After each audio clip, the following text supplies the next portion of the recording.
Hello, Capitol Hill. I'm here with Art Adventure today, and today we have this photograph. This is titled Bride and Groom, and it's from 1926, and the photographer's name is James Van der Zee. This was taken in Harlem, which is a part of New York City. This photograph represents a bride and groom during the Harlem Renaissance, which was a period in the 1920s and the 1930s, which was initiated by a move from the south to the north by the African American population.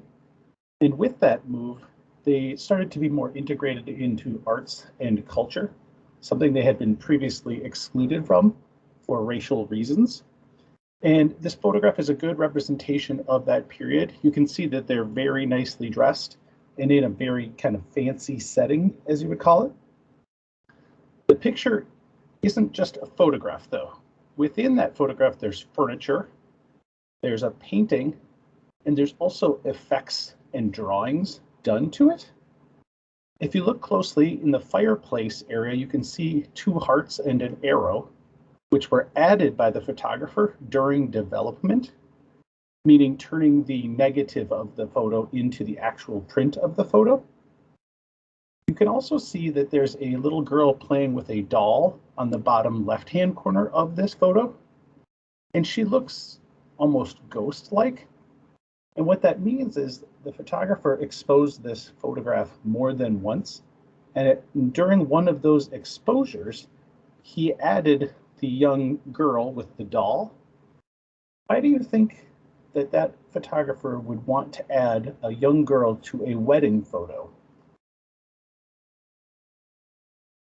My next question is, when you look at the clothes that they're wearing, you can see he's wearing a tuxedo and she's wearing a gown and she has a veil on her head. She has flowers and she has a long veil that tails behind her as well.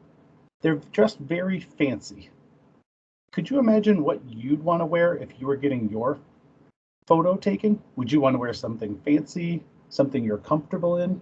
Try to think through, if you were going to pay for a photo to be taken of yourself, what would you want to wear to make it personal to you? And then finally, what do you think you would like to take a photo of if you were the artist in question? Would you want to take photos of other people, of nature, of anything you can imagine? The nice part about having a camera and being an artist is you can really do whatever you would like with that. Thanks for your time.